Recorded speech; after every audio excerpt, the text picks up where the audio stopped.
everybody, Joe Joseph here, and this is your dailysheeple.com daily news brief. So President Obama, who's over in Greece right now, in his final farewell feel-good tour, crying tears of sorrow after the results of the election, according to the Washington Post, Obama's warning against a crude sort of nationalism taking root in the U.S. Boy, Greece is really a good place to start criticizing nationalism right now, right? Because isn't that what Greece was all about? They didn't want to be part of the European Union. They were saddled with debt, and that union just had no benefit to them. So, of course, here they are, a nationalist state, basically, that has tried to push off the EU. The good people of Greece have tried to push off the EU for quite some time. And Chairman Obama is out there spewing globalism to these people. So it's very interesting.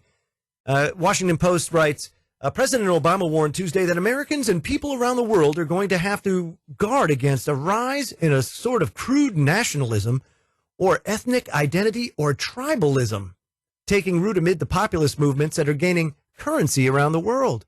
Speaking at a joint news conference with Greek Prime Minister Alexis Tsipras by his side, Obama refrained from criticizing President-elect Donald Trump directly as he discussed the impact of his electoral victory last week. But the president did make clear that he saw a dark side to this kind of populist movement and the ideals that other conservative leaders are advocating in Europe and elsewhere. Let me stop there. The only reason why this is taking place is simply because people are fed up with globalism. Look, if people could go and come together, all the people of the world could come together as one people, one human race, then I'm sure everybody would be for it. The problem is you've got too many people that are power hungry and that are greedy that want to screw things up. And let's be real. Who does globalism really benefit? Does globalism benefit me? Does it benefit you? Or does it benefit the few, the 0.01%, the oligarchs? Has the chasm between the lower and middle class and that 0.01% gotten better or gotten worse since all these free trade agreements took effect when President Clinton kicked them all off? I mean, think about this. Who does it really benefit? Now, he can spew anything he wants and say, well, it's tribalism, a crude sort of nationalism. But it's a response to people feeling kicked to the curb.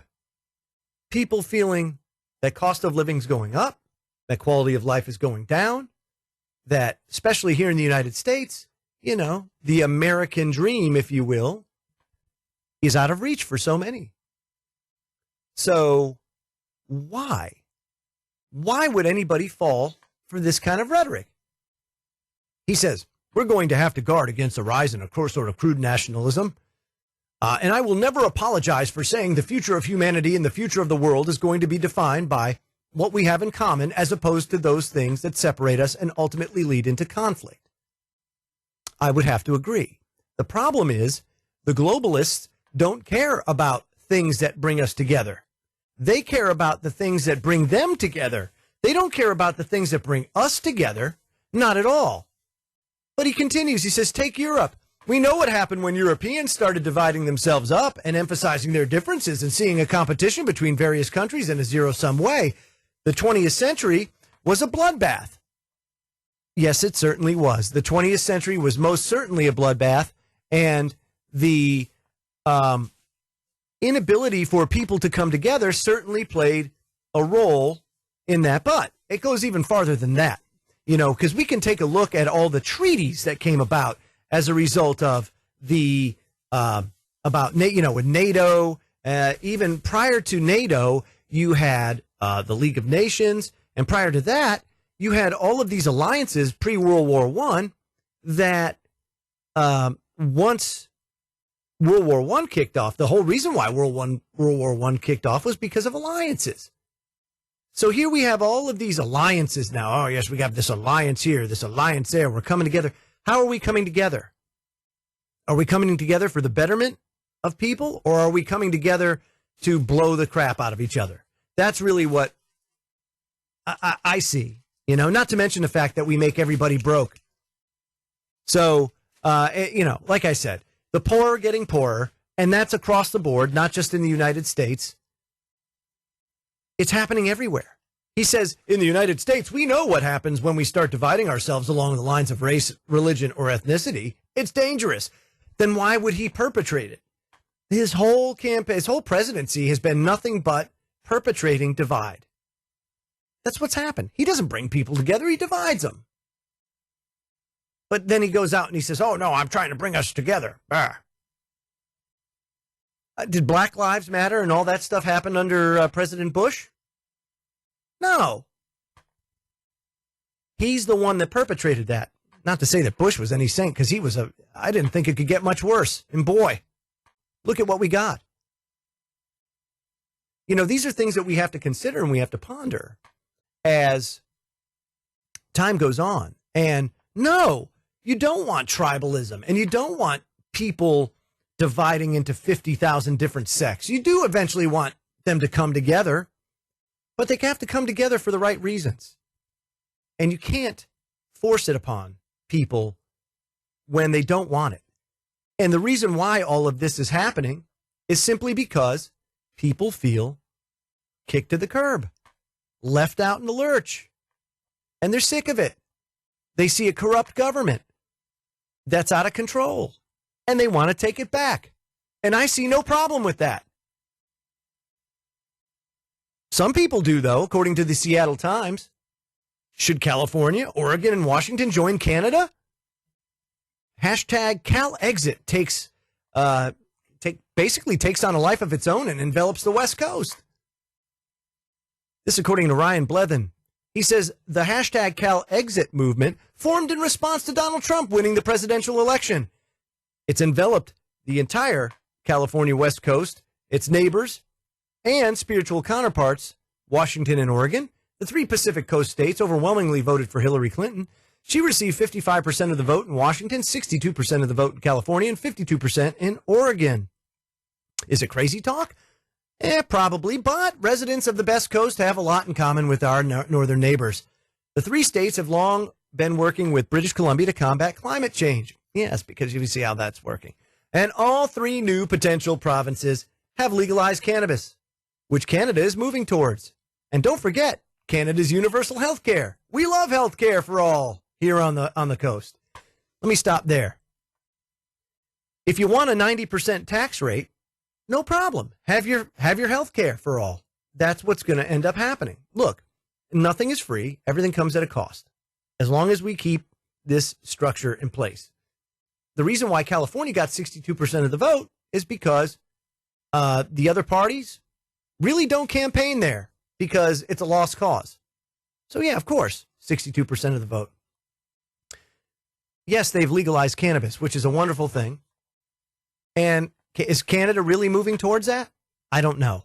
I mean, I know there's a lot of talk, but I don't see a lot of action going on there. I know that there's a lot more states in the union that have legalized cannabis. Now, on the right side of the fence, you've also had secession movements as well. With Texas, some of the southern states have openly talked secession in the past, and nothing's come to fruition. People are apathetic. That's really what it's all about. They have totally become apathetic. You had the Trump victory, right? What's people doing now? They're going back to sleep. Why? Because they think everything's going to be okay, that we're all going to sing Kumbaya. And that's simply not the case. That's simply not the case. Donald Trump is surrounding himself with establishment people. His vice president, who runs his transition team, is an establishment Republican. And so they're going to do establishment things. Now, they may do a few things here and there to sate you, but hey, it's a price that has to be paid to advance the globalist agenda, which is going to happen. Now, he may take a different stance, like with Russia and things like that. Maybe there are these gives that he will give on. But from an economic standpoint, just wait. Just wait. I'm sure it's just a matter of time before the powers that shouldn't be pull the plug on them. And when that happens and the economy starts to go down, they have their convenient scapegoat. And even Saudi Arabia is warning Trump on some of his policies, because Trump talks about becoming energy independent. You know, the United States not relying on imports. Saudi Arabia, of course, has been accused of supporting terrorism and being part of 9/11, which I'm sure they had some part to play. You know, I don't know exactly what part. I know that they were cozy with the Bushes. I know that they were cozy with bin Laden. I know that they're having serious financial difficulties right now. And this talk of Trump blocking oil imports is probably not going to go over well for the Saudi Arabian or Middle Eastern economies.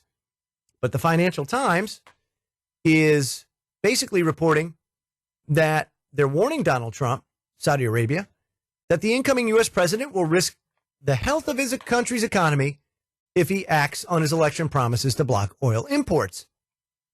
In a sign of the difficulties Mr. Trump faces over his campaign pledges to create complete American independence on energy from our foes and the oil cartels, Saudi Arabia's energy minister pointedly reminded the president-elect that the U.S. benefits more than anybody else from global free trade, adding, quote, energy is the lifeblood of the global economy.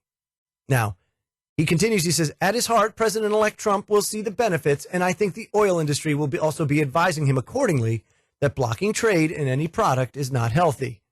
This according to Khalid Al-Falih, who is also chairman of Aramco, the state-run oil company. Mr. Falih, whose kingdom is the world's largest exporter of crude, said that although the U.S. imported millions of barrels of oil, it has also benefited hugely from being able to freely sell significant amounts of exported products. Let me stop there.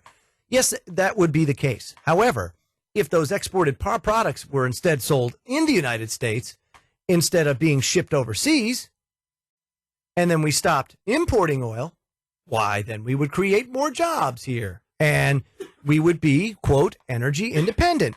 But of course, Saudi Arabia is going to throw the flag and say, no, you can't do that. We're going to crash everything. We're going to crash and burn. Not the case. However, if we are to become independent, then what we have to do is understand that we might have to get by with less, that perhaps things are going to cost more because cost of living here is higher. To have labor here, to have manufacturing return, it's going to mean higher production costs because you're not dealing with slave labor overseas. So you can't just ship off all the material over to a Chinese factory, have them build it and have it come back at no cost. So what happens is, it's like the Stranger Things series. If you want to watch a great series, watch Stranger Things because it was in the middle 80s, the early to mid 80s. And, one of the main characters' phone burns up and she has to go get a new phone. And a rotary dial phone in 1983 was $20. You go to the store now if you need a phone, right? A corded phone you put on your wall, it's $5. Today, it was $20 in 83. When he went to buy a TV set, people only had one TV set in their house because it was $700 for a TV. And that was because when we made it here in the United States, labor costs more. Therefore, goods cost more. And people got by with less. But it certainly was a much more healthy and vibrant economy, even at the worst times. And people weren't so addicted to things because you just couldn't. Because we had to live within our means. And so if we're going to do that, we're going to have to live within our means again. And that might be a shock for a lot of people to be able to get by with less if things cost more, to not have all the tech and the gadgetry and all that kind of stuff. It may end up being a rub for a lot of people. A lot of people may not like that. And it could have a negative effect on a Trump administration. I don't know, but I can tell you that it would have an equally negative effect on these countries like China, Saudi Arabia, and others, and could spawn even military activity because of the reliance on American consumerism.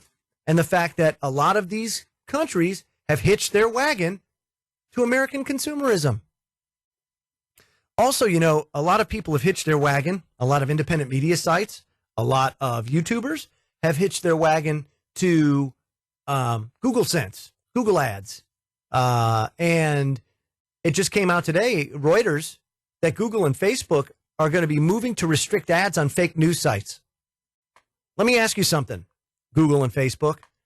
If you're going to do that, then I would hope that you would restrict ads on ABC, NBC, CBS, CNN, Fox News, MSNBC.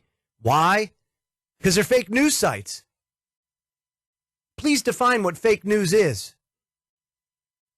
It says Alphabet Inc.'s Google and Facebook on Monday announced measures aimed at halting the spread of fake news. Remember yesterday I talked about censorship. Now they won't come out and say that it's censorship. But this is how they do it. Through a violation of community guidelines and things like that. Now they aim at halting the spread of fake news on the internet by targeting how some purveyors of phony content make money. Advertising.